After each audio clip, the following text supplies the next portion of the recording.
بھاؤ بکتی تھیں. تو جو میرے نانا تھے بہت ہی غریب ہم لوگ تھے, اور اس غریب گھرانے میں تو وہ ردی میں تلوا کر نخاس سے شعراء کے دواوین لاتے تھے, اور وہ میرے لیے بیت بازی کے حوالے سے نشان لگاتے تھے کہ یہ شعر اچھا ہے, یہ بہت اچھا ہے, یہ کم اچھا ہے.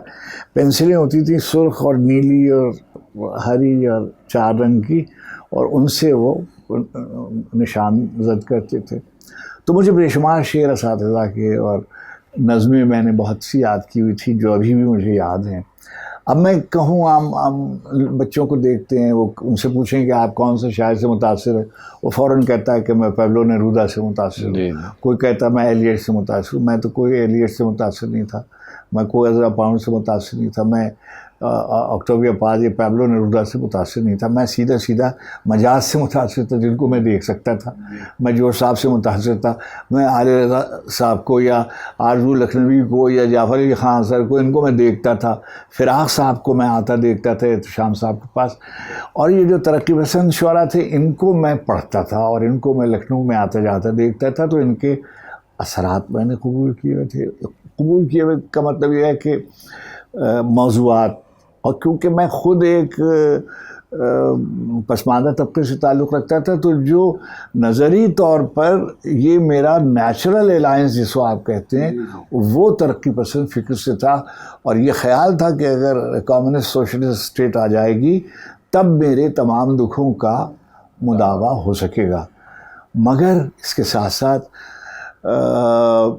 یہ زمانہ تھا فارس کے لکھنؤ میں مرثیے کی وہ بڑے لوگ جو تھے کہ انیس اور دبیر اور مونس اور انس اور عشق اور تعشق اور رشید و مشیر اور یہ لوگ تو اب نہیں رہے, مگر ان کے بعد والوں میں بابو صاحب فائق, طولہ صاحب عروج, اور بھی ایسے بزرگ تھے جنہوں نے ان کی آنکھیں دیکھی تھیں اور ان کا ذکر کرتے تھے. اچھا, ہم نے بھی بڑے مرثیہ نگاروں کو سنا, اور وہ نسل ختم ہو رہی تھی, مگر زبان کے سلسلے میں اور بیان کے سلسلے میں, اور جو پرانی قدیم شعریات جنہیں آپ شعریات مشرق کے نام سے کہتے, اس کے جو اصول و ضوابط جیسے طالب علمی کے طور پر سیکھ لیے تھے, اور خود بخود فضا میں ایک طرح کا رومان تھا. اور جیسے سب رومانوی شاعر کرتے ہیں, میں نے بھی شروع میں 2-4 غزلیں اس طرح کی لکھی, اور جب میں پاکستان آیا تو میں نے شعر سنجیدہ سے, میں نے اس زمانے میں شعر لکھے. ایک آدھ مجھ پہ کوئی کام ہوا ہے جس سے پتہ چلا کہ میں 1957 کا ایک میگزین ہے جبلی کالج کا, اس میں لکھا ہوا ہے افتخار حسین عارف طالب علم درجہ ہفتم. تو اس کا مطلب یہ ہوا کہ جب سے میں تک بندی کر لیتا تھا وہ شعر تو کیا ہوتے تھے, مگر پاکستان آ کر پھر میں نے شعر کہنے شروع کی.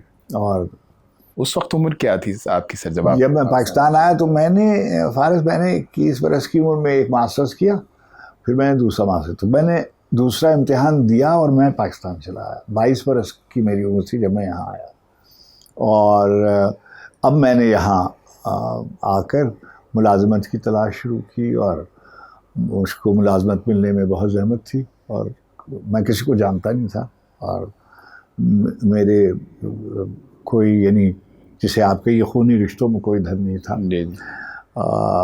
والدین کے جانے والے لوگ تھے, لیکن آپ سمجھ سکتے ہیں کہ کیسے. تو ہجرت کر کے آپ پہلے کراچی آئے تھے کیا؟ جی, میں کراچی آیا, اور اب وہاں جب فیض صاحب تشریف فرما تھے اس زمانے میں کراچی میں, اور سبت حسن صاحب تھے, تو ان لوگوں کے نام میرے احتشام صاحب جو میرے استاد تھے, انہوں نے خط رقے جسے کہتے تعارفی کی, یہ لڑکا جو ہے یہ میرا شاگرد ہے اور یہ وہاں آ رہا ہے, اور اس کا خیال رکھیے, جیسے بچوں کو دے دیتے ہیں ریفرنس لیٹر کے طور پر. جی ہاں بالکل تعارفی. تو فیض صاحب بیچارے ہمیں لے کر اس زمانے میں عبداللہ کالج کے پرنسپل تھے, کھڈے میں لیاری کے قریب ایک جگہ تھی, وہاں وہ پرنسپل تھے. تو فیض صاحب سے آپ کی پہلی ملاقات جو ہے وہ کراچی ہی میں ہوئی؟ کراچی میں. اب جب وہ بیچارے کئی کالجز میں 1 یا 2 کالجوں میں مجھے لے کے بھی گئے سفارش کے طور پر, مگر میرا نہیں ہو سکا وہاں، اس لیے کہ میرے ڈسپلنز ابھی تک صرف سوشیالوجی میں کا رزلٹ آیا ہوا تھا اور اسی کی ڈگری میرے پاس تھی. اس وقت تک دوسری ڈگری ابھی میں نے تو امتحان دیا تھا اور میں بھاگ آیا تھا. خیر، تو میرے ایک بزرگ لکھنؤ یونیورسٹی کے تھے یاور مہدی، جو ریڈیو پاکستان کے بہت مشہور کنٹرولر بھی ہوئے، اور وہ ریڈیو پاکستان میں اس زمانے میں کام کرتے تھے. اور وہ کام کر ایک پروگرام کیا کرتے تھے، بزم طلباء اس کا نام تھا. وہ طالب علموں کی اسٹوڈنٹس میگزین. وہ بیچارے پھر مجھے لے کر جہاں جہاں وہ پرنسپلس کو جانتے تھے لے کے گئے. پھر ایک دن غصے میں آ کے کہنے لگے میں چھوڑو، تم یہ پڑھانا لکھنا چھوڑو، تم آڈیشن دے دو. میں نے کہا میں تو کبھی کوئی کیا نہیں ہوا. اب میرا جناب آڈیشن ہوا اور میں ریڈیو پاکستان میں خبریں پڑھنے لگا. تو 10 روپے روز ایک بلیٹن کے ملتے تھے، اور اگر میں بلیٹن کا ترجمہ بھی کر لیتا تھا تو 10 روپے اور مل جاتے تھے. تو سر ریڈیو پاکستان کے بارے میں یہ کہا جاتا ہے کہ ایسا ادارہ ہے یہ کہ اس کی تربیت یافتہ چاہے وہ نیوز کاسٹر ہوں، براڈ کاسٹر ہوں، صداکار ہوں، وہ کسی بھی اور ان کے لیے باقی تمام میڈیا جو ہے وہ بہت ہی سہل اور آسان اور سادہ ہو جاتا ہے. دیکھیے، مجھے یہ کہنے میں ذرا برابر باک نہیں ہے کہ ذوالفقار علی بخاری کا جو ریڈیو پاکستان تھا وہ ایک یونیورسٹی تھی. وہ صرف براڈ کاسٹرز کی یا ایکٹرز کی یا وائسز جسے ہم وائس کہتے ہیں اس کی دنیا نہیں تھی. وہاں پر اس قدر بڑے بڑے لوگ تھے. وہاں حمید نسیم تھے، وہاں نیازی تھے، وہاں شمس الدین بٹ تھے، آغا ناصر تھے، ناصر کاظمی، منیر نیازی، سلیم احمد، عزیز حامد مدنی، رضی اختر شوق، انعام صدیقی، عبد الماجد، احسن سلیم، کیسے بڑے آرٹسٹ وغیرہ یہ سب وہاں تھے. اور اگر آپ ریڈیو پاکستان کراچی میں داخل ہوئیے تو ایسے معلوم ہوتا تھا کہ جیسے آپ اس یونیورسٹی میں چلے آئے، ادھر سے ابھی کوئی گزرا ہے، ابھی ادھر سے کوئی گزرا ہے، وغیرہ وغیرہ.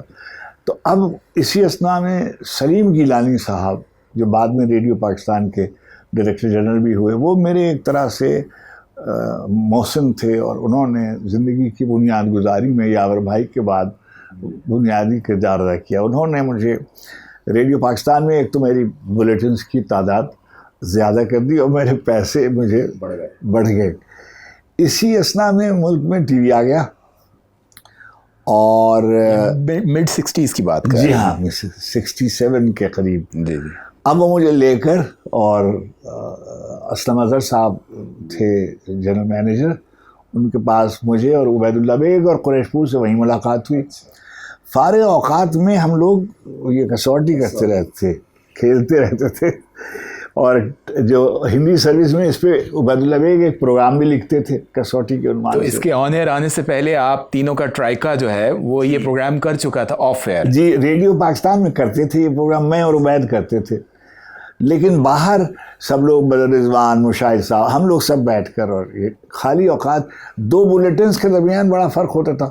سویرے آ جاتے تھے، رات کو 12:30 بجے میرا یو کے سروس کا ہوتا تھا، اور سویرے ہندی کا سپہر میں ہوتا. تو سویرے سے شام تک بیٹھے رہتے تھے. تو سلیم گیلانی صاحب نے مجھے میرے پیسے بڑھا دیے. اور اگر میں غلط نہیں ہوں تو جو اس زمانے میں جو آرٹسٹ ہوتے تھے باہر کے، وائسر جنہیں کہتے، انہیں اتنے پیسے صرف مجھے ملتے تھے. اور طاہرہ واسطی جو ہماری بہت مشہور ایکٹریس ہیں، جی ان کے جو شوہر تھے رضوان واسطی، وہ انگریزی میں خبریں پڑھتے تھے. ایکٹر تو وہ جیسے بھی تھے، میں اس پہ کیا عرض کروں، مگر وہ بہت اچھی خبریں پڑھتے تھے.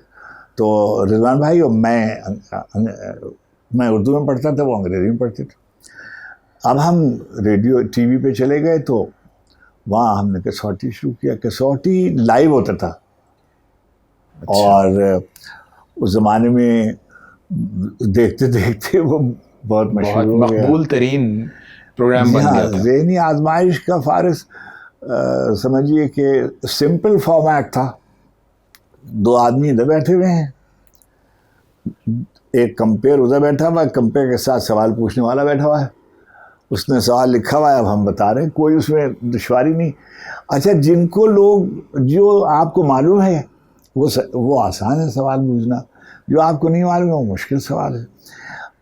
نتیجہ کیا ہوا کہ چند ہی مہینوں کے اندر وہ جو کسوٹی تھا وہ لوگ اپنے گھروں پہ کھیلنے لگے اور بزرگ اپنے بچوں کو لے کے بیٹھ جاتے تھے کہ یہ لڑکے جو ہیں یہ ایسے باتیں کرتے ہیں اور یہ اس طرح کی گفتگو کرتے ہیں، ایسے بیٹھتے ہیں، ایسے. تو یہ ہاؤس ہولڈ نام بن گیا تھا. سر میں آپ گفتگو فرما رہے ہیں تو میرے ذہن میں ایک تھوڑا سا ہٹ کے ایک سوال آ رہا ہے کہ آپ ماشاءاللہ بزرگی کے اس عالم میں بھی یادداشت کے حوالے سے نوجوانی بلکہ لڑکپن کے دور میں موجود ہیں ابھی بھی. تو اس کا ہمارے ناظرین کو اور اپنے چاہنے والوں کو بتائیے کہ اس کا راز کیا ہے کہ آپ ایک سانس میں اس دور سے آج سے 40-50 برس پہلے کے 25 نام گنوا رہے ہیں. اس کی وجہ کیا ہے؟ یہ خدا داد ہے یا اس کو آپ نے پالش کیا ہے؟ دیکھیے، جو یہ میں فارض ایک آدھ دفعہ انٹرویو میں بھی میں کہہ چکا ہوں، لیکن میں پھر کہتا ہوں، حافظے کی تربیت کی جا سکتی ہے. جس زمانے میں میں پڑھتا تھا، ابھی طالب علم تھا، اور میں اپنے والد کے یہاں سے لے جایا گیا ایک متمول گھرانے سے اور ایک بہت ہی پسماندہ. تو ہمارے گھر میں روشنی نہیں تھی اور وہاں لالٹین کی روشنی میں ہم پڑھتے تھے. بجلی نہیں تھی یعنی، تو روشنی میں ہم پڑھتے تھے. اور جو تیل ہوتا تھا لالٹین کا وہ سمجھیے 11 بجے 11:30 بجے 10:30 بجے ختم ہو جاتا تھا.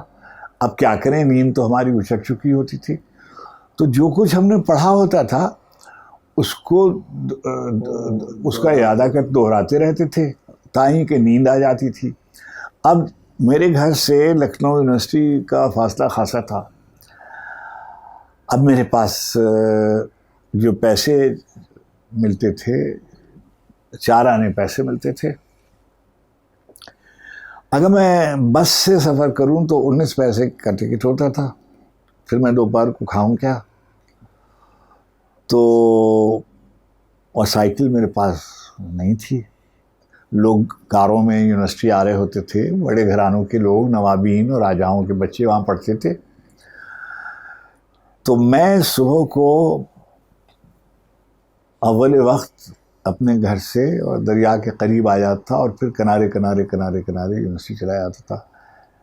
اب یہ جو ڈرل ہے اس میں جو کچھ مجھ کو پڑھایا لکھایا جاتا تھا وہ میں دہراتے تھے. نتیجہ کیا ہوا کہ میں بعض اوقات ایسا ہوتا تھا کہ جیسے رادھا کمل مکھرجی صاحب آئے تو میں ان کو دیکھتا ہی رہتا تھا. وہ اس قدر بڑے فلسفی تھے اپنے زمانے کے، ساری دنیا میں ان کی دھوم تھی.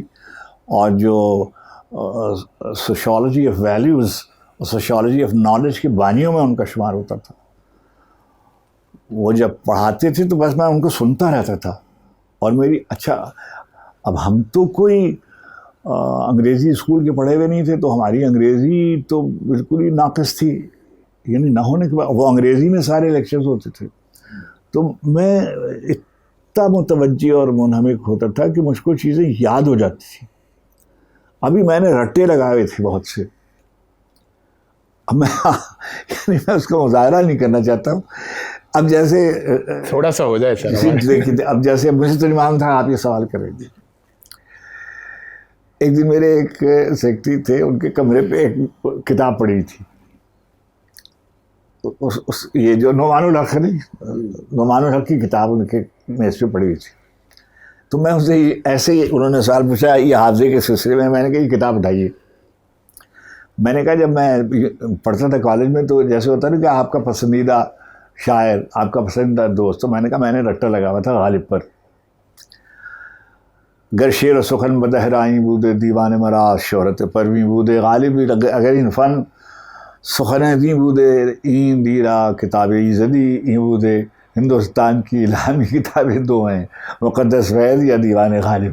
اب یہ محاسن کلام غالب کا جیسے ہی آپ کھولیے تو ابتدائیہ یہ ہے.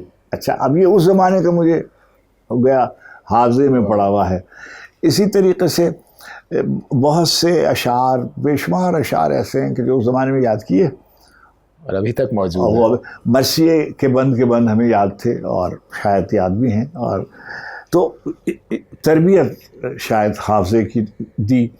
لیکن دیکھیے عمر جو ہے اس کے اپنے مطالبات ہوتے ہیں. یعنی ممکن نہیں ہے کہ یہ تمام عمر ایسے ہی رہے. کم بھی ہو رہا ہوگا، یعنی کچھ چیزیں بھول بھی رہی ہوں گی، لیکن اب یہ جو باتیں ہم کر رہے ہیں یہ ہم کبھی کبھی اس کا اعادہ ہوتا رہتا ہے، پوچھتے رہتے ہیں، تو یہ بھی ہے. لیکن اللہ کا بہت کرم ہے. دیکھیے وہ یاد کرا دیتے ہیں، وہ ان کی مرضی وہ بھلا دیتے ہیں بہت سے واقعات کو. اور اگر ہمارا حافظہ، امیر المومنین نے فرمایا کہ جب کوئی مر جاتا ہے تو ہم نوحہ کرتے ہیں، اگر ہمیں صبر نہ دیا جاتا تو ہمارے کلیجے پھٹ جاتے اگر ہمیں یہ باتیں یاد رہتی. کیا کہنے ہے نا؟ اگر یہ ایک بھلا سا شعر بھی ہے سر کہ یاد ماضی عذاب ہے یار، ہاں جی ہاں چھین لے مجھ سے حافظہ میرا. تو یہ جو ہے یہ وہ بھی ہوتا ہے. بعض اوقات اس کی ایک تکلیف بھی ہوتی ہے. تکلیف یہ ہوتی ہے کہ ہم بعض چیزوں کو بھولنا چاہتے ہیں. ہمیں جس نے گالی دی ہے ہم بھولتے نہیں. مجھے ابھی تک یاد ہے کہ مجھ کو پہلی بار کس نے گالی دی تھی. میرے ایک عزیز تھے، وہ بیٹھے ہوئے تھے، انہوں نے سگریٹ پی اور پی کر مجھ سے کہا کہ یہ اگالدان میں ڈال. اس زمانے میں ایشٹریز وغیرہ تو نہیں ہوتی تھی گھر پہ، یعنی کم از کم میرے گھر میں نہیں تھی. تو میری دادی کے ساتھ وہ بیٹھے ہوئے تھے، تو مجھے کہا کہ بھیا یہ اس میں ڈال دیں. تو میں نے کہا میں نہیں ڈالتا، اس لیے کہ ہمیں سگریٹ چھونے سے روکا گیا تھا. تو انہوں نے ہی واز ڈرنک، تو انہوں نے گالی دی مجھے. تو میں نے جو اگالدان تھا وہ پورا ان کے اوپر پھینک دیا. اچھا، اور پھینک کے اور میں نیچے گھر سے نیچے اتر گیا. تھوڑی دیر کے بعد میں گھر میں رونا پیٹنا مچا، اور میرے والد اوپر بیٹھک سے اور گھر میں آئے اور کیا ہوا، ان کا یہ ہوا. اور وہ پان کے سب پی ان کے اوپر. تو مجھے بلائیے کیا کیا آپ نے؟ تو میں نے کہا میں نے ان کو کہا کہ میں نہیں کرتا ہوں، انہوں نے مجھے گالی دی اور میں نے پھر پھینکا. اب اللہ بخشے میرے والد جو تھے انہوں نے مجھے دیکھا اور انہوں نے مجھے کچھ کہا نہیں، اور یہ کہہ کے میں نہیں چلا گیا. اب میں کہہ یہ رہا ہوں واقعہ ابھی تک آپ کی مجھے یاد ہے کہ پہلی گالی مجھے کس نے دی تھی.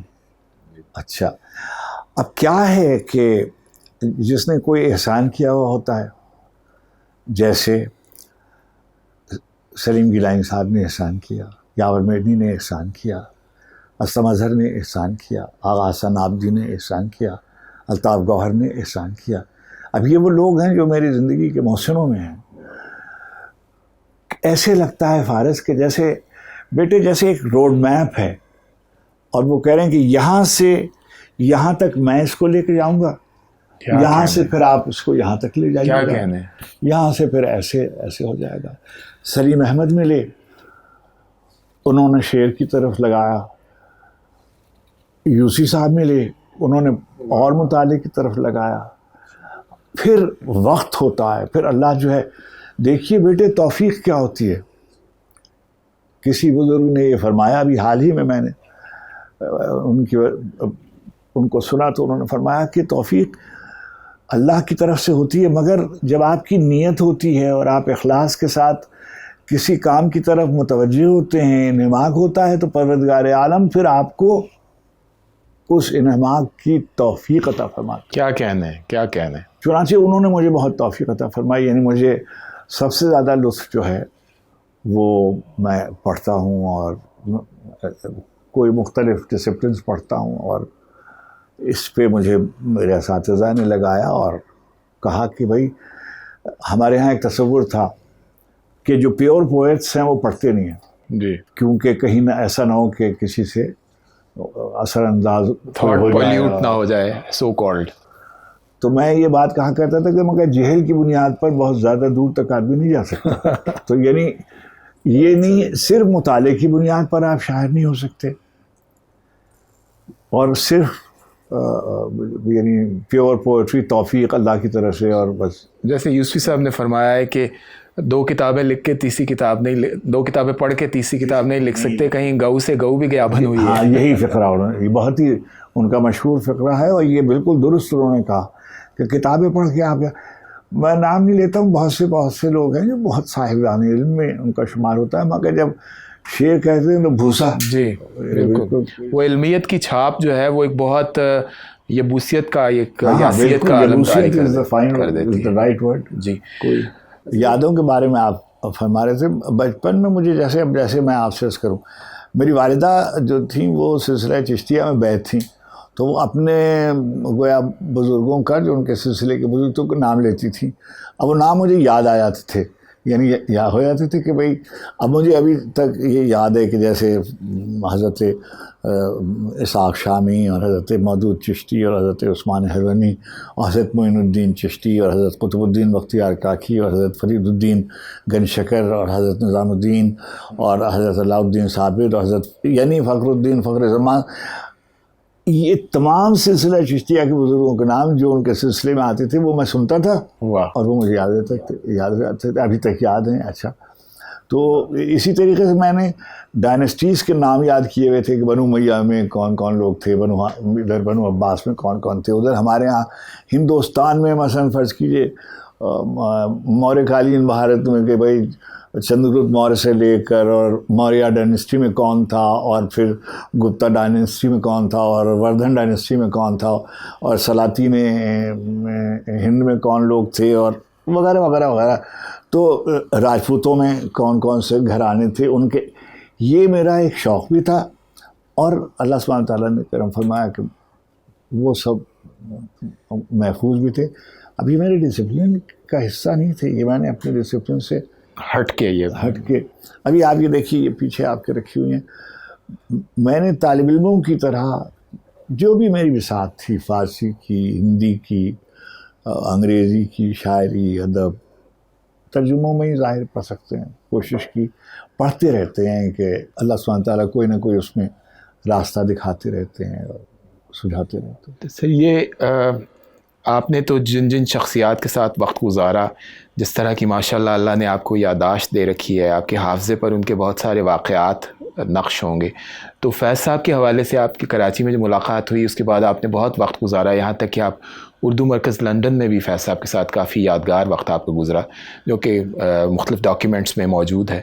اس حوالے سے کچھ یادیں ہمارے ساتھ شیئر جی, میں گزارش کروں کہ جب ہم نے فیض صاحب کی جو 70ویں سالگرہ لندن میں منائی, اور فیض صاحب وہاں تشریف رکھتے تھے, اور میرے دل میرے مسافر آپ کو یاد ہے اس زمانے میں انہوں نے لکھی تھی نظم, اور زہرا نگاہ صاحبہ نے اس کو پڑھا, تو فیض صاحب کو میں نے پہلی دفعہ ان کو آپ دیدہ دیکھا, اور ریال فیصل تھے, ضیاء الدین تھے, میں نے بھی کچھ شعر پڑھے تھے ان کے. فیض صاحب کے بارے میں جو سب سے اہم بات ہے کہ فیض صاحب کی بڑی مخالفت ہوئی, فیض صاحب سے بہت محبت کی گئی, لیکن میں نے فیض صاحب کو کبھی کسی کی مخالفت کا جواب دیتے نہیں دیکھا. کیا کہنے, مجھ سے کوئی الجھا اور فیض صاحب نے میری دلدہی کے لیے بات کہی, وہ میں آپ سے کہتا ہوں, ممکن ہے آپ کے بھی کام آئے. مجھ سے کہنا ہے کہ جب کوئی آدمی آپ پر تنقید کرے تو آپ ایک اچھی سی غزل کہہ دیں. واہ. پھر میں نے لکھا کہ میں نے بھی وضاحت کبھی نہیں کی کسی بات کی. جی جی بالکل. فیض صاحب کے نقش قدم پہ چلتے ہیں, کوشش میں نے کیا ان کے نقش قدم پہ چلنا تھا, مگر ظاہری بزرگ اس لیے تھوڑی ہوتے ہیں کہ صرف اس کا ذکر کیا جائے, اس کا ذکر بھی آپ کو قوت بخشتا ہے, مگر بہتر یہ ہے کہ اس کی پیروی کرنے کی کوشش کی جائے. تو فیض صاحب جیسے کسی سے الجھتے نہیں تھے, اور ان پہ حملے ہوتے تھے, اور جو لوگ حملے کرتے تھے ان سے بھی وہ میٹھی گفتگو کرتے تھے. ایک بات. دوسری بات میں نے فیض صاحب سیکھی کہ انہوں نے, ظاہر ہے کہ وہ بلا شبہ اپنے زمانے میں سب سے مقبول شاعر تھے. دیکھیے ترقی پسند تحریک نے بہت سے شاعر فلوٹ کیے, دو ایک ان سے پہلے سے بھی شعر کہہ رہے تھے, جیسے جو صاحب وغیرہ. جی جی. اب دیکھیے مجاز, مخدوم محی الدین, علی صدار جعفری, کیفی اعظمی, مجروح سلطان پوری, معین احسن جذبی, جانثار اختر, ظہیر کاشمیری, احمد ندیم قاسمی, یہ سب وہ لوگ ہیں جو ترقی پسند تحریک میں فلوٹ کیے یا جن کی توثیق اور ساحر لدھیانوی جن کی گویا پشت پناہی کی. ایک شاعر اب سنگل آؤٹ ہو کر جب بھی ذکر آتا ہے تو نمائندہ شاعر جو ہے وہ فیض صاحب ہے نا. جی بالکل. اچھا اب کیا ہے کہ لوگوں نے ان کی نقل میں مصرے لکھے, ان کی مصروں سے کتابوں کے نام رکھے, ان کی طرح سے اٹھنا بیٹھنا, ان کی طرح سے سگریٹ ماتھے پہ رکھنا. تو اب یہ سب چیزیں ہیں. لیکن کہنے کا مطلب یہ ہے کہ ایک بات. دوسری بات, فیض صاحب بہت پڑھتے تھے. آپ نے دیکھا کہ چھوٹوں کا کیسا ذکر کرتے تھے. مثلاً انہوں نے سرمد کا ذکر کیا, بہت محبت سے ذکر, میرا ذکر کیا, بہت محبت سے ذکر کیا. میرے بارے میں جیسے انہوں نے لکھا بھی, مجھے جو انہوں نے خطوط لکھے, اپنے بچوں کو بھی اتنے خط انہوں نے لکھے جتنے مجھے لکھے. اچھا, اور ان خطوط کی نوعیت ایسی ہے کہ بہت سی باتیں فیض صاحب کی زندگی کے بارے میں. ایک دن فیض صاحب تشریف لائے ہوئے تھے اور میرے گھر قیام تھا. تو جیسے مثلاً فیض صاحب کبھی آپ ان کو کیجول نہیں دیکھیں گے گھر میں بھی.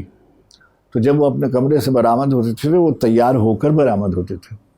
یعنی جو ہمارے ہاں شعراء اور ادیبوں کا ایک تصور ہے کہ بالکل یعنی جتنے گندے ہوں گے اور جتنا لباس جو ہے وہ سیدھا ہوگا اور آلودہ ہوں گے اور وغیرہ وغیرہ. میں نہیں اس پہ تصویر میں نہیں جانا چاہتا.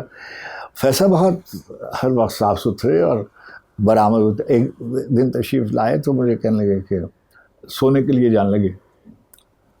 تو کہنے لگے ذرا کوئی کتاب دیجیے گا رات کے لیے.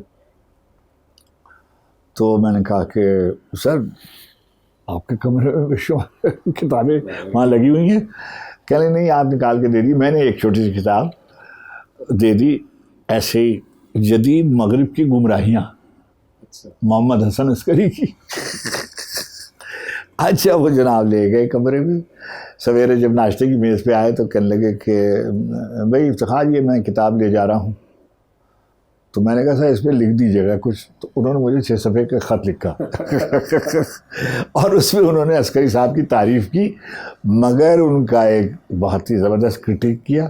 وہ میں نے صفت حسن صاحب تشریف لائے, میں نے ان کو دکھایا, انہوں نے انگریزی میں ترجمہ کر کے اس کو چھاپ دیا. وہ میری کتاب میں بھی موجود ہے. تو فیض صاحب اچھا الرٹ تھے بہت. یعنی روس کے جو شاعر جیسے پاکستان ہندوستان میں وہ مشہور تھے, اسی طریقے سے سردار جعفری صاحب نے پہلی دفعہ روس صاحب کو جسے کہتے ہیں لانچ کیا ماسکو میں. یہ لکھا گیا ہوا ہے. اور جو فیض صاحب کی بایوگرافر ہماری ایک دوست ہیں لودمیلا وسیلیوا, تو میلا نے اس میں یہ کوٹ کیا ہے کہ ایک تقریب میں سردار بھائی نے وہاں ذکر کیا کہ ہمارے یہاں اس وقت سب سے اچھے شاعر فیض ہیں. پھر فیض صاحب وہاں تشریف لے گئے. تو سارے جو چنگے, تو میری نیاز بندی ہے بہت سے لوگوں سے, وہ سب میں تو اس قابل نہیں تھا, میں نے انہیریٹ کیا ان سے. چنگیز اعتماد توف, ریما کازاکاوا, رسول حمزہ توف, وازنزینسکی, یفتشنکو, لودمیلا وسیلیوا, امیر اسلگانک, اندرے سخوچوف, یہ سارے کے سارے جو رشین سوویت یونین کے زمانے کے جو لوگ تھے وہ سب فیض صاحب کے دوست سے نیاز مند. بعض تو بیشتر ان کے نیاز مند تھے. میں چنگیز, آپ نے نام سنا ہوگا رسول حمزہ توف کا. میں جب گیا تو وہ داغستان سے بلائے گئے. میرا داغستان والے. ہاں, اب وہ داغستان سے آ گئے. اور بیگم صاحبہ بھی ان کی, جو اس وقت غالباً دوسری بیگم تھی ان کی. اور میرے لیے ایک بہت وافر مقدار میں کچھ ایسے مشروبات لائے جس کا مجھے کوئی شغف نہیں. تو وہ جب انہوں نے مجھے جیسے کہیے اس قدر, تو جو میری بعد میں میری دوست ہیں, اب اس وقت وہ میرے مترجم تھی میری, انہوں نے کہا کہ اس تو کوچے کا آدمی نہیں ہے وہ. اچھا سب لوگ آپس میں الجھے, جیسے وازنزینسکی اور یفتشنکو, یہ دونوں ایک دوسرے کے کمو دیکھنے کے روادار نہیں تھے. مگر فیض صاحب کی تقریب میں دونوں آتے, دونوں کی نظمیں موجود ہیں فیض صاحب کی. فیض صاحب کے جو ترجمے ہوئے ہیں ریما کھاداکاوا کے ترجمے ہیں, میرا سلگانی کے ترجمے ہیں. فیض صاحب سے روس میں بہت محبت کی گئی. میں ایک بات کہتا رہتا ہوں, جیسے ہم لوگ جاتے ہیں, ہمارا تعارف ہوتا ہے کہ یہ بھائی پاکستان سے آئے ہیں اور یہ اردو میں شعر کہتے ہیں, ہے نا. وہ کہتے ہیں کہ اچھا آپ اس زبان میں شعر کہتے ہو جیسے فیض کہتے ہیں. واہ واہ واہ, یہ کتنے بڑے اعزاز کی بات. ایک میں واقعہ سناؤں, پھر میں دوسری طرف. آپ فیض صاحب نے یہ مجھے سنایا. فیض صاحب لکھنؤ تشریف لے گئے, یعنی کس بار بہت دفعہ جا چکے تھے. فیض صاحب انجمن ترقی پسند مصنفین کے, بہت سے کم لوگوں کو یہ بات معلوم ہے کہ انجمن ترقی پسند مصنفین کے پہلے اجلاس 1936 میں فیض صاحب پنجاب کے وفد کے ساتھ تشریف لے گئے تھے, اور جو ترقی پسند مصنفین کی ڈرافٹ کمیٹی تھی اس کے رکن تھے. فیض صاحب کی عمر اس وقت 25, 26, 27 برس کی تھی. ٹھیک, تو وہ لکھنؤ گئے. اب یہ اس واقعے کو وہ جو سنا رہے ہیں مجھے کہ بھائی وہ میں تمہارے شہر گیا تھا اور وہ تمہارے استاد نے میرے بارے میں بہت شرمندہ کیا. اب بتا نہیں رہے کہ کیا کیا. اچھا, یعنی مجھے یہ نہیں بتا رہے کہ ہوا کیا. اب مجھے پتہ چلا کہ جب یہ وہاں گئے تو بارادری میں ان کے اعزاز میں, لکھنؤ میں جو محل تھا بادشاہ کا, واجد علی شاہ کا, بارادری میں ان کے ساتھ ایک شام ہوئی, اور اس میں اس کی صدارت شبیر حسن نونہروی جو صدر شعبہ اردو تھے اور میرے استاد تھے, ان کی قدم بوسی میرے لیے باعث سعادت و عزت تھی اور ہے آج بھی. انہوں نے صدارت فرمائی. جب صدارتی کلمات کہنے کے لیے وہ تشریف لائے تو انہوں نے ایک جملہ کہا کہ آج سے 150-200 سال پیشتر جب میر تقی میر لکھنؤ میں وارد ہوئے تھے تب ایک تاریخی واقعہ ہوا تھا, آج فیض آئے ہیں, یہ دوسرا تاریخی واقعہ. واہ. اچھا, واہ واہ. اب دیکھیے فیض صاحب شرما کے کہنے لگے کہ اس قدر وہ الرٹ تھے کہ انہوں نے کہا کہ آپ نے میری عزت کی, میری زبان کی عزت کی, میرے ملک کی عزت کی. میں یہ بات کہنا چاہتا ہوں کہ وہ 70 برس سے عمر تجاوز کر گئی تھی. ایک بوڑھا آدمی جلاوطن کی منزل میں بھی اپنے ملک عزیز کے بارے میں کبھی کوئی کلمہ ناسزا انہوں نے نہیں کہا. سبحان اللہ. جیوتی باسو کی حکومت آئی. یہ میں اس لیے کہہ رہا ہوں کہ کوئی ریکارڈ کرنا چاہے تو وہ اس کو ریکارڈ کرے, کہیں نقل کرنا چاہے تو وہ میرے حوالے سے نقل کر سکتا ہے. جیوتی باسو کی بنگال میں حکومت آئی, ان کے لیے اقبال چیئر قائم کی گئی. اور جب فیض صاحب سے کہا گیا تو انہوں نے بہت شکریہ ادا کیا کہ ظاہر ہے کمیونسٹوں کی حکومت تھی اور وہ سب فیض صاحب کے نیاز مندوں میں تھے. مگر فیض صاحب نے بیروت میں بہت مشکل کے دن گزارے. یہ جو لوگ سمجھتے ہیں نا کہ جو باہر لوگ رہتے ہیں بڑے عیش کرتے ہیں, جی گولے بمباری ہو رہی ہوتی تھی. آپ وہ میرے دل میرے مسافر کی جو بیشتر یہ در کھلا میرے غم کا دے کا, یہ آ گئے میرے ملنے والے, یہ اس وقت لکھی گئی کہ رات کو بمباری ہو رہی تھی اور ان کے ڈرائیور کے ہاں حادثہ ہوا. اور اب وہ فیض صاحب نے مجھے خط میں لکھا کہ لیکن کچھ تک بندی ہو رہی ہے, وہ تمہیں بھیج رہا ہوں. اور یہ نظم ہے, یہ در کھلا میرے غم کدے کا, یہ آ گئے میرے ملنے والے, یا دوپہر آئی کیا شولوں کے تازیہ میں, یہ آئے سب میرے ملنے والے پہ, کون کب آیا کب گیا ہے, دل و نظر کو خبر کہاں ہے, سوال سوئے وطن روا ہے, سمندروں کی عیال تھامے, جی سمندروں کی عیال تھامے, خیال سوئے وطن رواں ہے, کئی طرح کے سوال تھامے, یہ در کھلا میرے غم کا دیکھا, یہ آ گئے میرے ملنے والے. اچھا, یعنی فارس بہت برسوں کے بعد انتقال کے 4 برس کے بعد تیونس میں افرو ایشین رائٹرز کا اجلاس ہوا. پاکستان سے اس وفد میں صفدر میر صاحب کو صدارت فرمانی تھی, اس قیادت فرمانی تھی, اور بیگم فیض اس کی رکن تھی, اور مجھے عزت بخشی گئی کہ میں بھی آؤں. چنانچہ میں بعد میں حکومت وقت نے شاید صدر بھائی کو جانے کی اجازت نہیں دی. ماما بیگم فیض جو تھی وہ وہاں پہنچ گئی, میں وہاں پہنچ گیا. تو جو اجلاس ہوا افروز اس کے افتتاحی اجلاس میں زین العابدین احمد جو اس وقت یونس کے صدر تھے وہ تشریف لائے ہوئے تھے, اور یاسر عرفات تشریف لائے ہوئے تھے. اتنی دیر میں ماما داخل ہوئی اور میں ان کے ہم رکاب پیچھے پیچھے, یعنی ظاہر ہے کہ میں ایک جیسے ہی ہال میں داخل ہوئی ہیں پورا ہال جو تھا, پہلے ایک نے دوسرے سے تیسرے سے پوچھا کہ یہ کون ہے, یہ کون ہے, بیوی کون ہے, ان کا یہ فیض کی بیوی. تو پورا ہال کھڑے ہو کے کلیپ کو اس نے کیا. ماما نے مجھے کہا کہ افتخار ہوا, ہمیں معین بسیسو کے یہاں جانا ہے, اور ابو جہاد جو شہید کیے گئے تھے اسرائیل میں, ہمیں ان کے یہاں تعزیت کے لیے جانا ہے. ایکولی امپورٹنٹ ایلس فیض ان کی زندگی میں, ان کی بیوی تو تھی ہی, کامریڈری کا حق ادا کیا, کیا کہنا ہے, اور آخر وقت تک انہوں نے اس رشتے کو نبھا. اور کوئی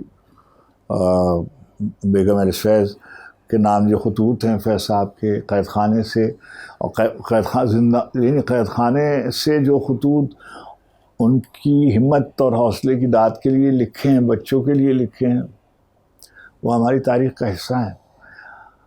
ہمارے ہاں لوگ اپنے بڑوں کو بہت احسان کرتے ہیں. کسی ایک شخص کو ادبی زندگی میں, تہذیبی زندگی میں اتنا نہیں سراہا گیا جتنا فیض صاحب کو سراہا گیا. ملک میں فارس میں اتنے دیر مختلف اداروں سے وابستہ رہا, میں دیکھتا ہوں حکومتیں بدلتی رہتی ہیں. جب حکومت بدلتی ہے ایک نئی تعلیمی پالیسی آ جاتی ہے, ایک نئی کلچرل پالیسی آ جاتی ہے. کوئی کلچرل پالیسی ایسی نہیں ہوتی جو فیض صاحب کے حوالے کے بغیر, فیض کے ذکر کے بغیر مکمل نہیں ہو پاتی کچھ بھی. انہوں نے بہت بڑے خوش نصیب آدمی تھے. ویسے کیا یونیورسلی ایکسیپٹیبل تھے سب کوئی کے لیے. جدھر بھی جو جب بھی چھوٹی نظمیں ہیں, چھوٹی سی نظمیں بول مثلاً, جی, بڑی احتجاجی نظموں پر اور صفوں پہ حاوی ہے. وہ چھوٹی سے کتنے مصرے, 8-10 مصرے ہیں مگر کیا. کوئی لو پوئمز انہوں نے لکھی, انہوں نے موضوع سخن لکھی, انہوں نے شب تنہائی لکھی, انہوں نے ترجمہ کرتے ہیں تو اصل جو ہے وہ اس سے زیادہ خوبصورت ترجمہ لگنے لگتا ہے. کیسا ترجمہ کیا ہے اس کا, پیام مشرق کا, اقبال کا جو ترجمہ کیا ہے, پھر جو رسول حمزہ کے ترجمے کیے, ناظم قلی کے ترجمے, ناظم حکمت کے ترجمے کیے. اور بہت کم لوگ یہ جانتے ہوں گے کہ جب لینن پیس پرائز ان کو ملا تھا تو جو اس کی جیوری تھی اس کی صدارت حضرت پیبلو نرودا علی اللہ مقامہ نے کی تھی. یہ بہت کم لوگ جانتے کہ وہ جو جیوری تھی جس میں ساری دنیا کے بڑے لوگ شامل ہوتے تھے, تو فیض صاحب والے اس میں, اور بس اللہ نے ان کا بہت. سر وہ دیکھیے 4-5 لائنوں کی ہے کہ اس نے جب بولنا نہ سیکھا تھا اس کی ہر بات میں سمجھتی تھی. اب وہ شاعر بنا ہے نام خدا, لیکن اب ایک بات بھی اس کی میرے پلے ذرا نہیں پڑتی. بس کیسے شاعر تھے وہ, کیسے عظیم آدمی تھے. سر کچھ مشتاق احمد یوسفی کے حوالے سے بھی اپنی یادیں شیئر کیجیے گا ہمارے ساتھ. یوسفی صاحب نے میرے بارے میں ایک مضمون لکھا لمبا, اور اس میں میری لپیٹ لگائی ہے بہت, اور مجھ کو میری تعریف بہت کیا.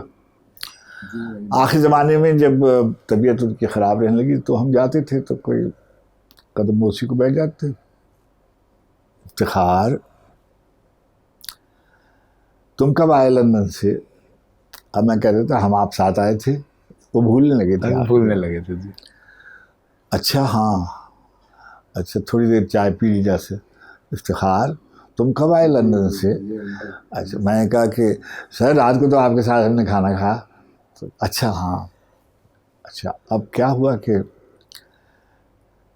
اب یہ کہنے کی بات نہیں ہے، لوگ اس کو جانے کیا سمجھیں گے، مگر جو ان کا جو چھوٹا سا کمرہ آخر میں جو جس میں وہ جی جی زیادہ رہتے تھے، کتابیں تھیں، تو ایک طرف کوئی تصویر لگی ہوئی تھی، اس میں ان کے 2 دوستوں کی تصویر تھی، بھابھی کی تصویر لگی ہوئی تھی، اور بے پناہ محبت تھی دونوں میاں بیویوں، اور وہ نہایت بہت ہی خوبصورت خاتون اور بہت ہی اعلیٰ درجے کی خاتون. بھابھی ہماری تو بالکل، ہمارے لیے تو بالکل ماں، بڑی بھابھی کی طرح تھی. ہمارے یہاں جب وہ کوئی حلوہ پکاتی، کوئی میٹھی چیز پکاتی تو میرے لیے آتی تھی، بھیجی جاتی تھی. اور ایک واقعہ انہوں نے لکھا بہت مزے کا، جی جی یوسف صاحب نے، کہ ہم بی سی سی آئی میں تھے نا، تو ہمارے ہاں یہ ہوتا تھا کہ سال میں ایک دفعہ بچوں کو اور فیملی کو اجازت ہوتی تھی اپنے ہوم ٹاؤن جانے کی. اس کے اخراجات بینک والے دیتے تھے، بی سی سی آئی والے. تو ہمارے بچے جو تھے وہ انتظار کرتے تھے کہ ہماری چھٹیاں ہوں گی تو ہم کراچی جائیں گے. اب وہ چلے جاتے تھے، اور بیگم صاحبہ بھی ان کے ساتھ کراچی چلی جاتی تھی. اچھا، یوسفی صاحب نے کھانا پکانا کہنے لگے کہ ایک دن مجھے کہنے لگے کہ افتخار تم نے کھانا پکانا شروع کرو، اور دیکھو قیمہ پکانا جو ہے وہ آسان ہے، اور میں نے کہا نہیں سر، میں نہیں پکاتا ہوں کھانا، میں نہیں پکا سکتا ہوں. تو 1-2 دن کے بعد چھوڑ دیا. اچھا، اب ایک یہ واقعہ انہوں نے لکھا ہوا ہے، اس لیے میں سنا رہا ہوں. انہوں نے لکھا کہ جب افتخار عارف کے بچے وہاں چلے جاتے ہیں تو ان کے گھر کے دروازے پر بہت سے کھانے کے ٹفن کیریئرز آتے ہیں، وہ رکھے ہوتے ہیں، اور کبھی اس میں سے جب زیادہ آ جاتے ہیں تو یہ مجھے بھیج دیتے ہیں. اچھا، یہ واقعہ لکھا اور کہا کہ ایک دن کیا ہوا کہ میں دفتر سے گھر آیا اور بچے گئے ہوئے تھے پاکستان. جب میں گھر آیا تو میرے جو چوکیدار جو وہاں ہوتا ہے سیکورٹی والا، اس نے کہا کہ mister Yousufi there is a career for you, اور اس نے ایک مجھے دیا ناشتے دان جو بھی کہیے اسے. میں نے اپنے دل میں سوچا لے کر، اور اس پہ ایک خط اس کے باہر مہکتا ہوا، یہ انہوں نے لکھا ہوا کہ اب میں لفٹ میں یہ سوچ رہا تھا کہ اب میں افتخار سے کہوں گا کہ شاعروں ہی کو نہیں آتے پکے ہوئے کھانے، نثر نگاروں کو بھی آتے. کہتے ہوئے میں گیا اور میں نے جلدی سے اپنا کوٹ جو تھا وہ ٹانگا، اور فوراً ہی میں نے وہ لفافہ جس پہ مشتاق احمد یوسفی لکھا ہوا تھا کھولا. تو اس میں لکھا ہوا تھا کہ یوسفی صاحب، میں افتخار کو فون کر رہی ہوں، وہ مل نہیں رہے ہیں، عزائے کرم یہ کھانا ان کو بھجوا دیجیے. اچھا، اب ان کا بیان میں نہیں لا سکتا، 100 جنم مر جاؤں تو کوئی. اب وہ ان کا کلیات چھپ رہا ہے دوبارہ، تو دانیہ دال چھاپ رہے. انہوں نے مجھے بھیجا، 1 مہینہ ہوا کہ میں اس کے اوپر ان کے خانوادے کا اور پبلشرز کا یہ ہے کہ افتخار کچھ اس پہ لکھ دیں. اس سے جب میں پڑھنے بیٹھتا ہوں تو مجھ کو رونا آتا ہے کہ یعنی میرے باپ نے بھی مجھ پر اتنی شفقت نہیں کی ہوگی جتنی مشتاق احمد یوسفی صاحب نے کی. واہ واہ واہ. اور میری تربیت میں مجھ کو، بیٹے میں تو یعنی کرتا پاجامہ پہنے ہوئے آیا تھا نا. اب جب بی سی سی آئی میں آیا، وہاں سب لوگ، وہاں تو سوٹوں کے مقابلے ہوتے تھے، کون سے اچھے جوتے پہنے ہوئے ہے، کون سی ٹائی کس کی جگہ کی ہے. ہم قمیصیں پہچانتے تھے، ہم سوٹ دیکھ کے بتا سکتے تھے، ہم جوتے دیکھ کے بتا سکتے تھے، کہ گھڑیاں دیکھ کے وغیرہ وغیرہ. انہوں نے مجھے بہت سی باتوں کی تربیت کی، بہت سی باتیں سکھائیں. جو سب سے بڑی بات سلیم احمد صاحب نے ایک بات کہی تھی، اس کو گویا اس میں ایک اضافہ کیا انہوں نے. جب میں ٹی وی میں تھا اور کسوٹی کرتا تھا تو سلیم احمد صاحب ایک دن مجھ کو کنارے لے گئے اور مجھ سے کہا، یہ جو تم کرتے رہتے ہو یہ کیا ہے؟ یہ معلومات ہیں نا، اس پہ کیا ناز کرنا. اب بیٹے اس زمانے میں تو ابھی یہ سوشل میڈیا والا نہیں آیا تھا کہ بھائی ذرا سی دیر میں آپ کو سب پتہ چل جاتا ہے. اس وقت تو سب چیزیں حافظے میں یا کتابوں میں وغیرہ. تو کہنے لگے کہ یہ جو جیسے تم نے کہا کہ فرض کیجئے، ایسے میں کہہ رہا ہوں مثال کے طور پر، کہ بھائی غالب کے بارے میں فرض کیجئے آپ یہ کہتے ہو کہ حالی نے یہ کہا اور بجنوری نے یہ کہا اور حمید احمد خان نے یہ کہا اور آفتاب احمد خان نے یہ کہا اور مالک رام نے اور کالی داس گپتا رضا نے یہ کہا. ٹھیک ہے، انہوں نے بہت اچھی بات ہے کہ آپ نے کیا کہا، آپ نے بھی تو کچھ کہا ہوگا. اور پھر انہوں نے کہا کہ ہر معاملے کے بارے میں جب سوچا کرو، گفتگو کیا کرو، تو یہ ضرور کوشش کیا کرو کہ کوئی بات تمہیں خود بھی سوجی ہے کہ نہیں سوجی. اچھا، اپنی رائے بھی بنائیے. اپنی رائے بھی بنایا کرو. اچھا، اب آپ یہ دیکھیے بڑی گفتگو ہوتی ہے نا غزل میں. آپ تو شاعر ہیں غزل کے. تجربہ کرنا تجربہ نہ کرنے سے بہتر ہے. لیکن اگر وہ تجربہ آپ کے لیے کوئی راستہ ہموار نہیں کرتا تو پھر کار تخلیق میں ڈالا ہے مشینوں نے خلل، رحم مادر کی جگہ ڈھال کے رکھ دی بوتل. اب میں اس کے شعر زیادہ نہیں پڑھنا چاہتا ہوں. یہ شعر کہے ہے نا، اس طرح کے شعر آپ دیکھیں گے ان کے پہلے جی بالکل مجموعے میں. لیکن اختتام کدھر ہوا؟ وہ ہاتھ میں آیا ہے آدھی رات کے بعد. وہ ہاتھ میں آیا ہے آدھی رات کے بعد، دیا دیے سے جلایا ہے آدھی رات کے بعد. اب جو یہ تجربہ لکھا ہے جی، وہ ہاتھ میں آیا ہے آدھی رات کے بعد، دیا دیے سے گاڑی چلتی نہیں، گر جاتا ہے پہلے سگنل. یہ لکھے تھے نا انہوں نے. کیا دور تھا اور کہاں سے کہاں ایوالو کیے ہیں. خود بتاتے تھے کہ عسکری صاحب نے ایک دفعہ ان سے کہا کہ تم غزل کہنا چاہتے ہو، کہ ایسا کرو کہ جاؤ 10 غزلیں مصحفی کے رنگ کی کہلاؤ. میں 10 غزلیں کہہ کے لے گیا.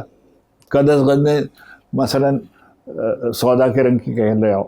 10 غزلیں اچھا تو تم جا کے قائم کے رنگ کی کہلاؤ، میر کے رنگ کی. جب میں لے کے گیا تو انہوں نے وہ سب چیزیں پھاڑ دیں اور کہا ہاں جاؤ اب شعر کہو.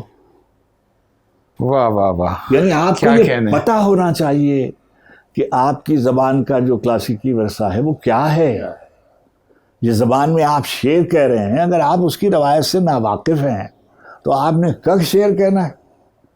2-4 دن آپ پھلجھڑیاں چھوڑیں گے اور ہو گئے.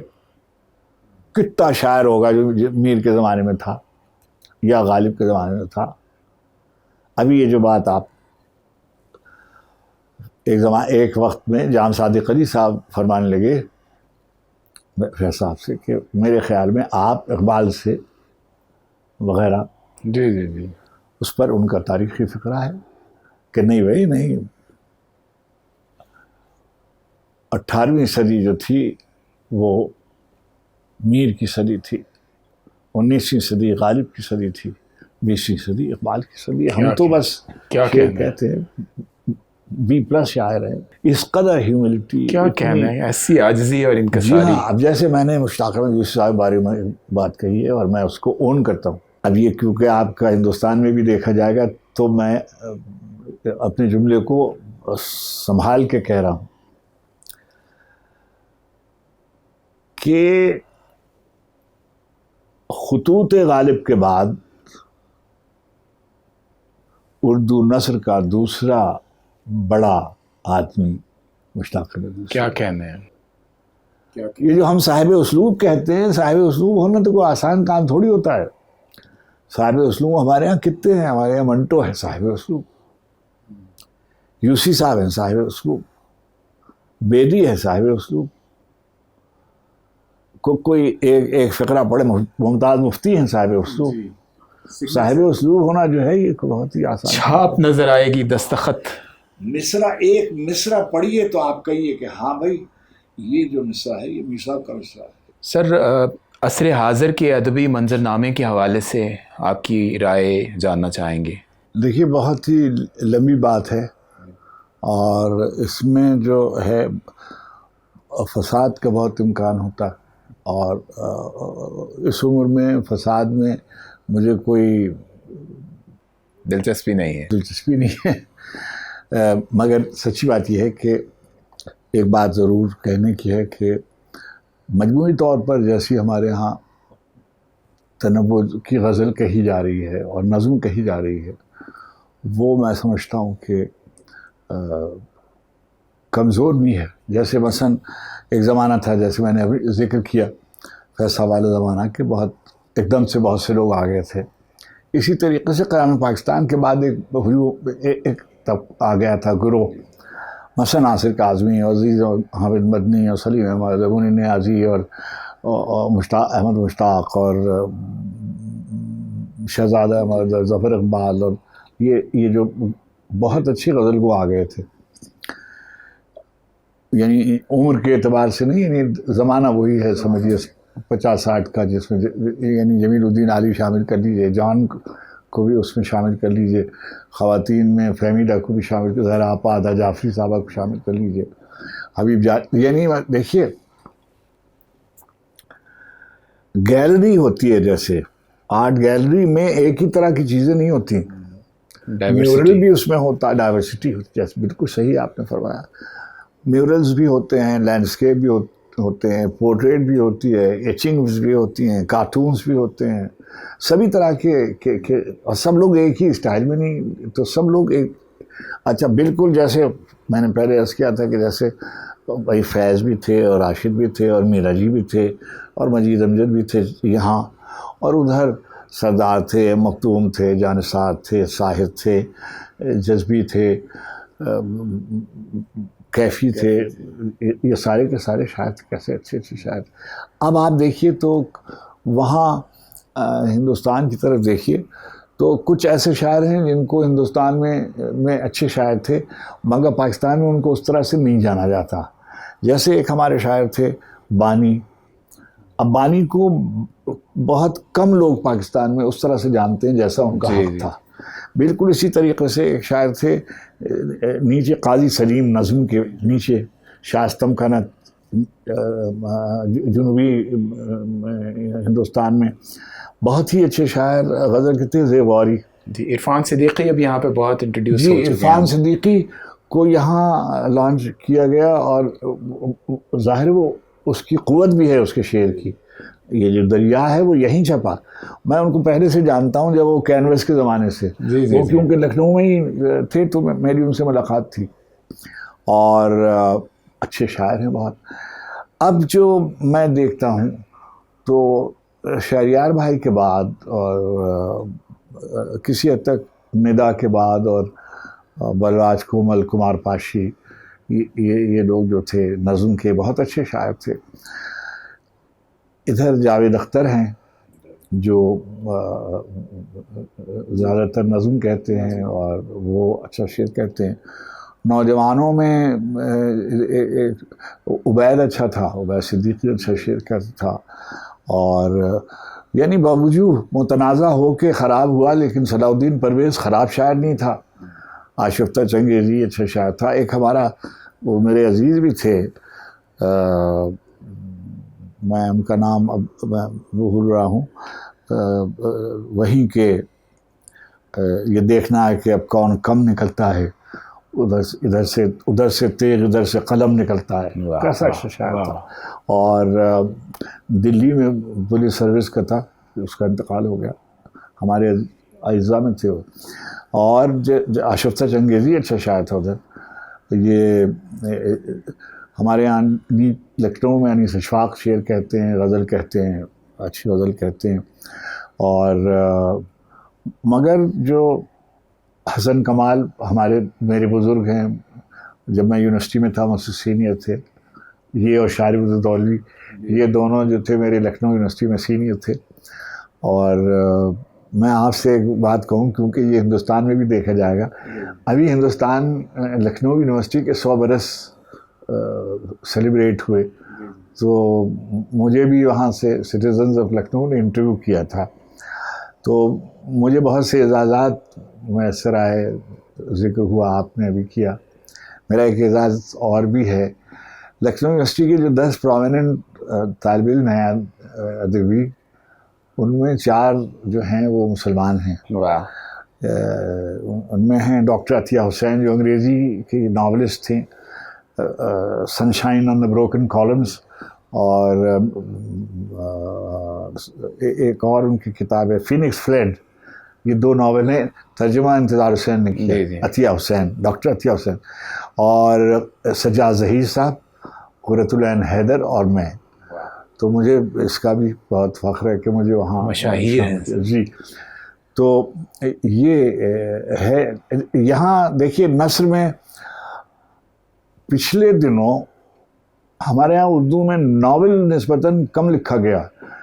ہمارے بڑے جو تھے یعنی منٹو بیدی، کرشن، غلام عباس قاسمی، ممتاز مفتی، اشفاق احمد، افسانے بانو قدسیہ،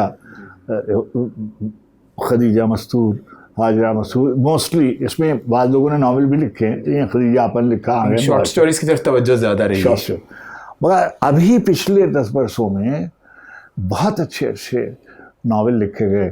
یعنی آپ اگر پوسٹ مستنصر پیریڈ آپ دیکھیے، مستنصر تو ہمارے سینئر لوگوں میں ہیں، اطہر، مرزا اطہر بیگ کے بعد والی غلام باغ کے بعد والی جو نسل ہے، اس میں پہلے تو منشا یاد اور مظہر الاسلام اور رشید امجد اور خالدہ حسین، زاہدہ حنا، اسد محمد خان، حسن منظر. اب یہ دیکھیے یہ سب افسان. ابھی ناول لکھے گئے. حسن منظر کا میں نے نام لیا. نوجوانوں میں یہاں جو یہ لڑکا ہے اختر رضا سلیمی، اس کا ناول جندر بہت اچھا ناول، بہت اچھا. یہاں زیف سید ہے، یہ جو لڑکا ہے علی اکبر ناطق، اس کا ناول جو ہے نولکھی کوٹھی، اور یہ بھی کماری والا جو اس کا دوسرا ناول. تو ناول بھی لکھا جا رہا ہے. مگر ظاہر ہے کہ ایک بات ضرور میں فارغ صاحب سے کہوں کہ یہ بات سمجھنے کی ہے کہ جو حضرت نظام، یہ ہمارے ایک بزرگ کا کہنا ہے، میں ان کا قول نقل کر رہا ہوں.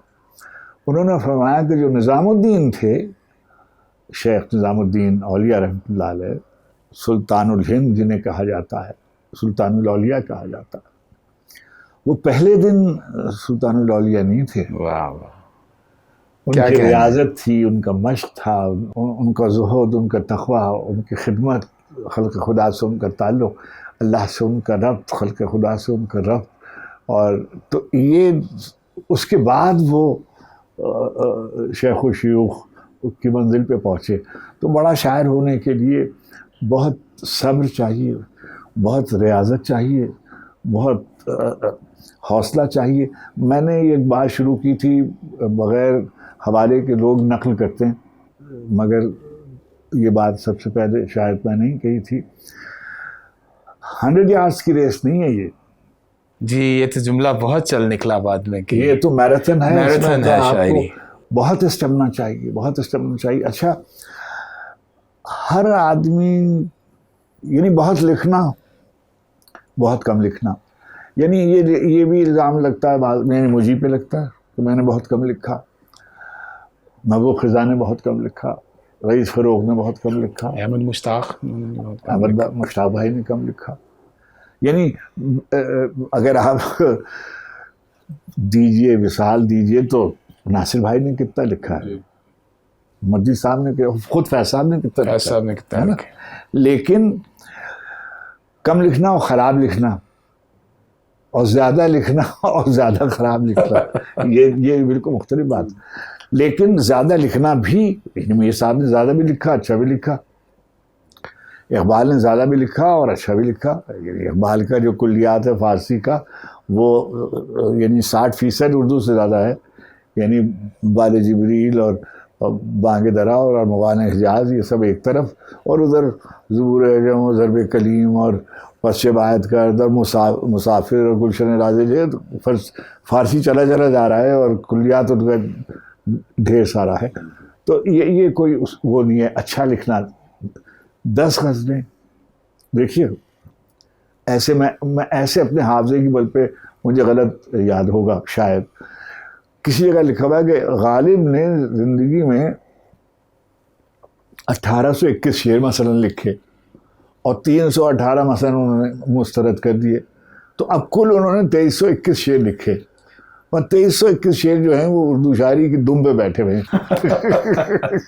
نہیں بالکل ٹھیک. وہ جو 2321 شعر جو لکھے, چھوٹی سی کتاب ہے, آپ دیکھیے یعنی کتنی کتاب ہے یہ, اتنا سا مجموعہ ہے جو لکھا ہوا ہے. تو کوئی مطلب یہ کہ یہ کوئی وہ نہیں ہے. اور میر صاحب نے زیادہ بھی لکھا اور اچھا بھی لکھا.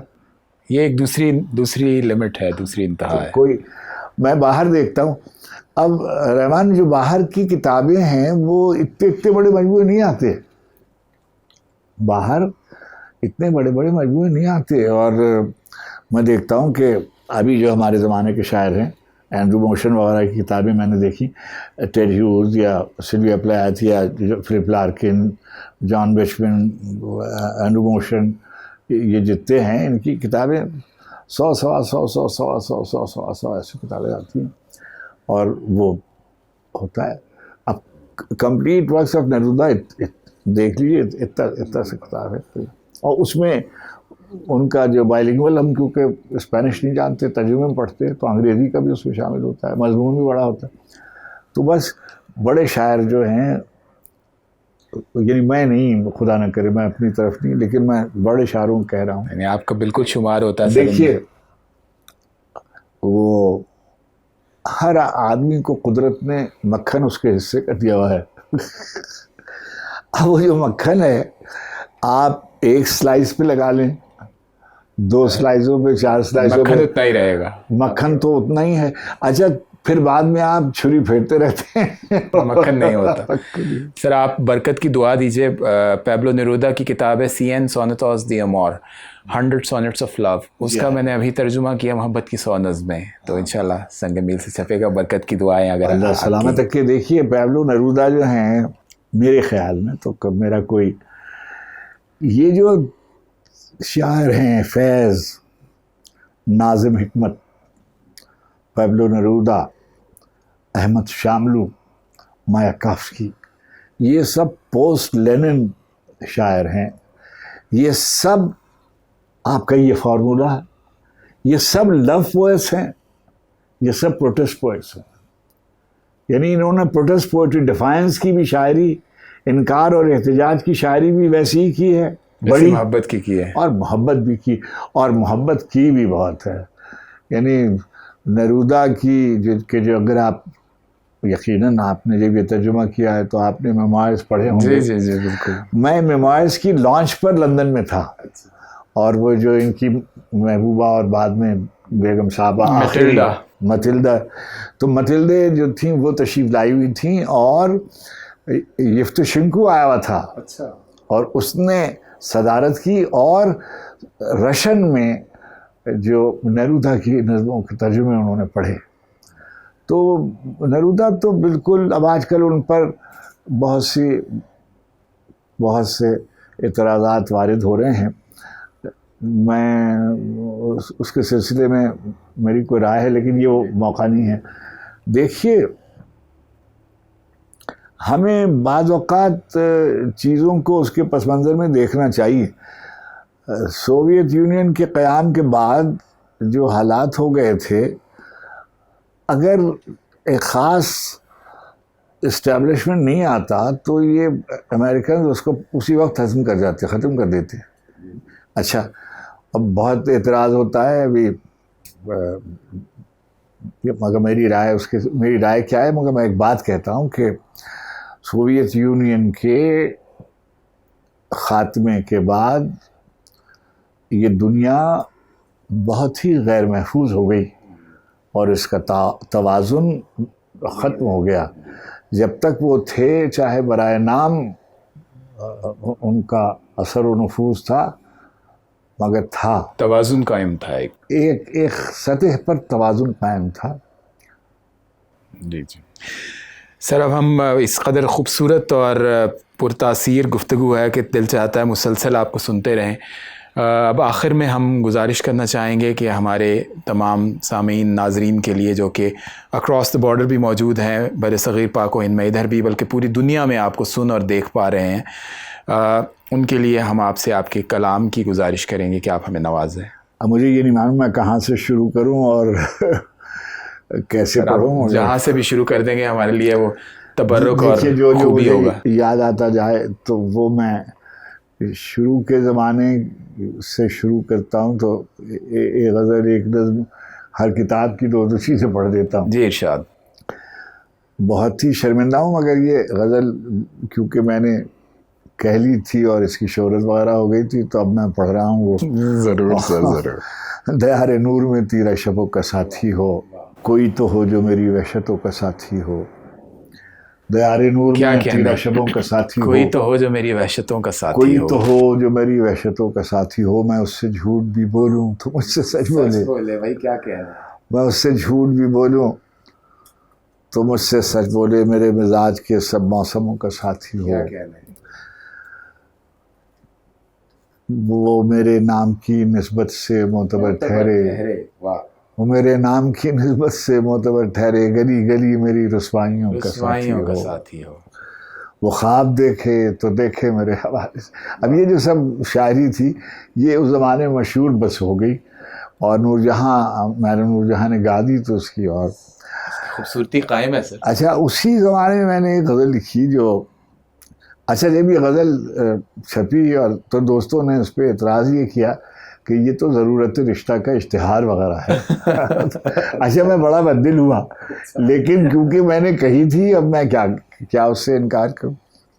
کوئی جنوں کوئی سودا نہ سر میں رکھا جائے. کوئی جنوں کوئی سودا نہ سر میں رکھا جائے. بس ایک رزق کا منظر نظر میں رکھا جائے. کوئی جنوں کوئی سودا نہ سر میں رکھا جائے. بس ایک رزق کا منظر نظر میں رکھا جائے. اسی کو بات نہ پہنچے جسے پہنچنی ہو. اسی کو بات نہ پہنچے جسے پہنچنی ہو. یہ التزام بھی عرض ہنر میں رکھا جائے. سر مقرر اسی کو بات نہ پہنچے جسے پہنچنی ہو. یہ التزام بھی عرض ہنر میں رکھا جائے. ہوا بھی ہو گئی میثاق تیرگی میں فریق. ہوا بھی ہو گئی میثاق تیرگی میں فریق. کوئی چراغ نہ اب رہ گزر میں رکھا جائے. ہوا بھی ہو گئی میثاق تیرگی میں فریق.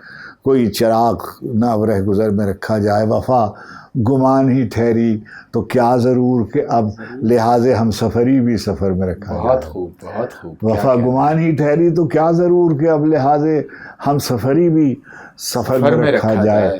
ہر ایک سے پوچھتے پھرتے ہیں تیرے خانہ بدوش. ہر ایک سے پوچھتے پھرتے ہیں تیرے خانہ بدوش. عذاب دربدری کس کے گھر میں رکھا جائے. ہر ایک سے پوچھتے پھرتے ہیں تیرے خانہ بدوش. عذاب دربدری کس کے گھر میں رکھا جائے. میرے خدا مجھے اتنا تو معتبر کر دے میں جس مکان میں رہتا ہوں اس کو گھر کر دے. کیا کہنے. میرے خدا مجھے اتنا تو معتبر کر دے میں جس مکان میں رہتا ہوں اس کو گھر کر دے. میں زندگی کی دعا مانگنے لگا ہوں بہت.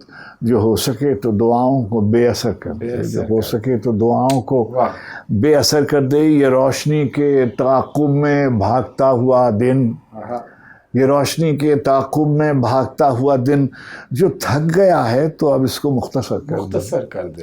یہ روشنی کے تعاقب میں بھاگتا ہوا دن جو تھک گیا ہے تو اب اس کو مختصر کر دے. میں اپنے خواب سے کٹ کر جیوں تو میرا خدا اجاڑ دے میری مٹی کو دربدر کر دے. میں اپنے خواب سے کٹ کر جیوں تو میرا خدا اجاڑ دے میری مٹی کو دربدر کر دے. میری زمین میرا آخری حوالہ ہے. میری زمین میرا آخری حوالہ ہے. سو میں رہوں نہ رہوں اس کو بار بار کر دے. سو میں رہوں نہ رہوں اس کو بار بار کر دے. میرے خدا مجھے اتنا تو معتبر کر دے میں جس مکان میں رہتا ہوں اس کو گھر کر دے.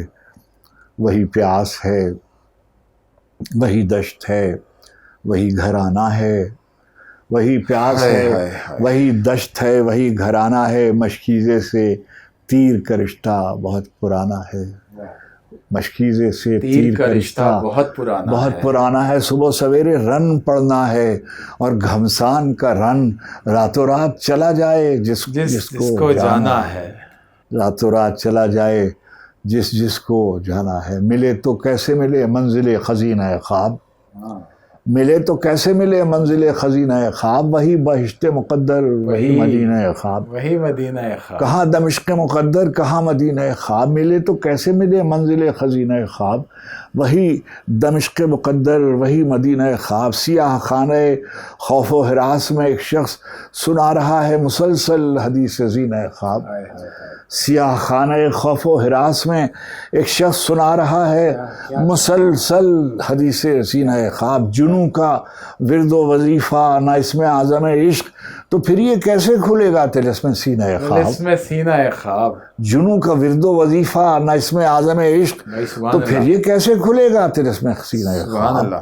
خروش گریہ بے اختیار ایسا تھا، خروش گریہ بے اختیار ایسا تھا، تڑق کے ٹوٹ گیا رات آپ کی نئے خواب، تڑق کے ٹوٹ گیا رات آپ کی نئے خواب۔ خروش گریہ بے اختیار ایسا تھا، تڑق کے ٹوٹ گیا رات آپ کی نئے خواب۔ انیس و آتش و اقبال سے مسلسل ہے، انیس و آتش و اقبال سے مسلسل ہے یہ سادہ کاری، یہ سنائی نگینہ خواب، ملے تو کیسے ملے منزل خزینہ خواب، کہاں دمشق مقدر کہاں مدینہ خواب۔ دیکھیے کہ کوئی حریم لفظ میں کس درجہ بے ادب نکلا، حریم لفظ میں کس درجہ بے ادب نکلا، جسے نجیب سمجھتے تھے کم نسب نکلا، حریم لفظ میں کس درجہ بے ادب نکلا، جسے نجیب سمجھتے تھے کم نسب نکلا۔ سپاہ شام کے نیزے پہ آفتاب کا سر، سپاہ شام کے نیزے پہ آفتاب کا سر، کس اہتمام سے پروردگار شم نکلا۔ اب بھی توہین اطاعت نہیں ہوگی ہم سے، دل نہیں ہوگا تو بیعت نہیں ہوگی ہم سے، سبحان اللہ۔ اب بھی توہین اطاعت نہیں ہوگی ہم سے، دل نہیں ہوگا تو بیعت نہیں ہوگی ہم سے۔ روز ایک تازہ قصیدہ نئی تشبیب کے ساتھ، رزق برحق ہے یہ خدمت نہیں ہوگی۔ واہ واہ واہ، یہ یوسفی صاحب نے آپ کا مصرع بھی یوز کیا، رزق برحق ہے یہ خدمت نہیں ہوگی ہم سے۔ روز ایک تازہ قصیدہ روز ایک تازہ قصیدہ نئی تشبیب کے ساتھ، رزق پر حق ہے یہ خدمت نہیں ہوگی ہم سے۔ کہاں کے نام و نسب، علم کیا فضیلت کیا، فضیلت کیا، کہاں کے نام و نسب، علم کیا فضیلت کیا، جہان رزق میں توقیر اہل حاجت کیا، جہان رزق میں توقیر اہل حاجت کیا، شکم کی آگ لیے پھر رہی ہے شہر بشہر، سگے زمانہ ہیں ہم کیا ہماری ہجرت کیا۔ واہ واہ واہ، شکم کی آگ لیے پھر رہی ہے شہر بشہر، سگے زمانہ ہیں ہم کیا ہماری ہجرت کیا، ہم کیا ہماری ہجرت کیا۔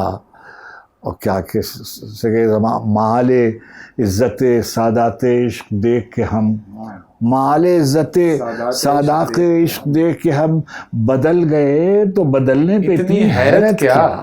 واہ واہ واہ، مال عزت سادات عشق دیکھ کے ہم بدل گئے تو بدلنے پہ اتنی حیرت کیا، بدل گئے تو بدلنے پہ اتنی حیرت کیا۔ خمار خانہ ہستی میں ایک بازی پر تمام عمر لگا دی تو اب شکایت کیا، تمام عمر لگا دی تو اب شکایت کیا۔ فروغ صنعت قداوری کا موسم ہے، فروغ صنعت قداوری کا موسم ہے، سبک ہوئے پہ بھی نکلا ہے قد و قامت کیا، سبک ہوئے پہ بھی نکلا ہے قد و قامت کیا۔ انہی میں جیتے انہی بستیوں میں مر رہتے، انہی میں جیتے انہی بستیوں میں مر رہتے، یہ چاہتے تھے مگر کس کے نام پر رہتے، انہی میں جیتے انہی بستیوں میں مر رہتے، یہ چاہتے تھے مگر کس کے نام پر رہتے۔ پیمبروں سے زمینیں وفا نہیں کرتی، پیمبروں سے زمینیں وفا نہیں کرتی، ہم ایسے کون خدا تھے کہ اپنے گھر رہتے۔ کیا کہنے، کیا کہنے، پیمبروں سے زمینیں وفا نہیں کرتی، ہم ایسے کون خدا تھے کہ اپنے گھر رہتے۔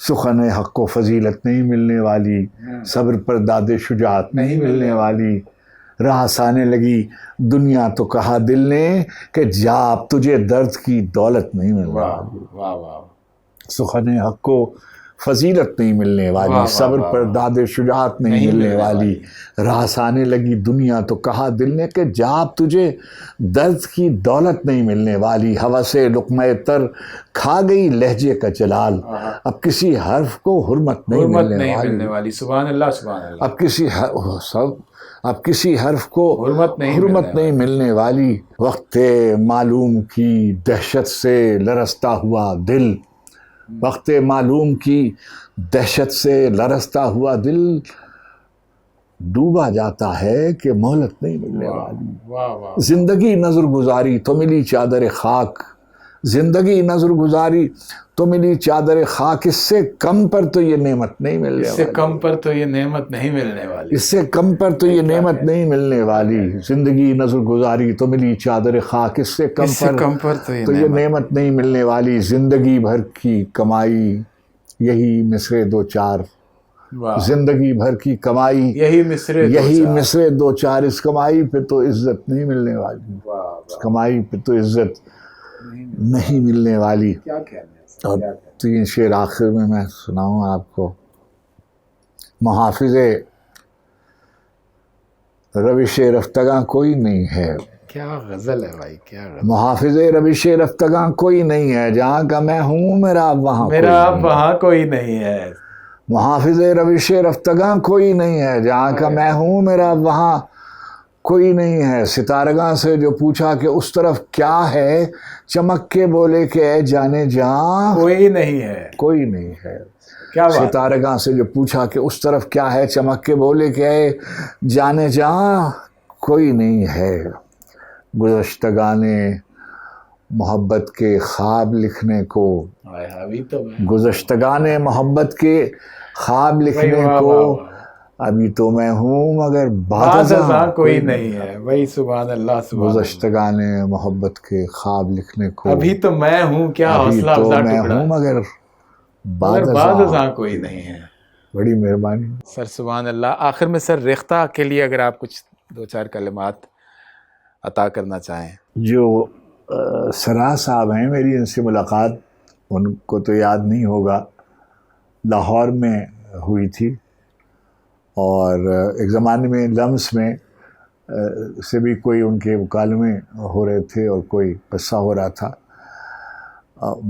ان کے اندر ایک میڈنس ہے اور ایک پیشن ہے اور ایک کمٹمنٹ ہے، اور اس زمانے میں اردو سے محبت جو ہے یہ ایک گھاٹے کا سودا ہے، اس لیے کہ اس سے دنیا میں کوئی فائدہ جڑا ہوا نہیں ہے، مالی منفعت نہیں ہے، ایک خسارے کا سودا ہے، مگر جو محبت کرنے والے ہیں خسارے کو کہاں دیکھتے ہیں، اور ان کے نزدیک کچھ نہیں ہے۔ اور میں دیکھتا ہوں کہ دیکھتے دیکھتے یہ جو ادارہ ہے یہ ساری دنیا میں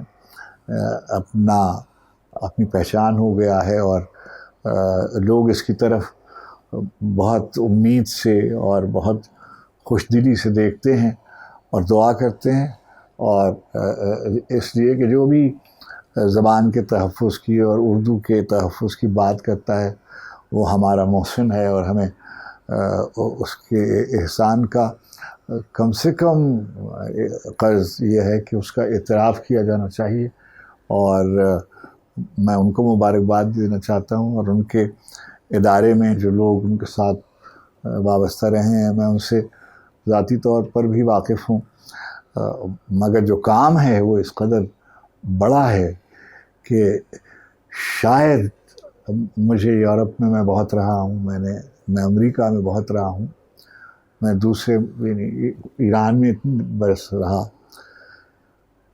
علمی ادبی ادارہ کوئی ایسا کم دیکھنے میں آیا ہے جتنی جہتوں میں بہت مختصر عرصے میں ریختہ نے کامیابی حاصل کی ہے۔ ان کی پوری ٹیم ہماری داد کی اور تحسین کی مستحق ہے۔ خواتین و حضرات، یہ تھے ہمارے نادر روزگار شخصیت، قابل صد احترام شخصیت جناب افتخار عارف، اور مجھے یقین ہے کہ ان کے ساتھ آج کی ہونے والی تاریخی گفتگو اور ان کی باکمال شاعری سے آپ سب لوگ بہت لطف اندوز ہوئے ہوں گے، بہت کچھ سیکھا ہوگا ان سے۔ ہم ایک بار پھر تمام چاہنے والوں اور ریختہ کی طرف سے خصوصی طور پر ان کا شکریہ ادا کرتے ہیں۔ اگلے پروگرام تک کے لیے اپنے میزبان رحمان فارس کو اجازت دیجیے۔ خدا حافظ۔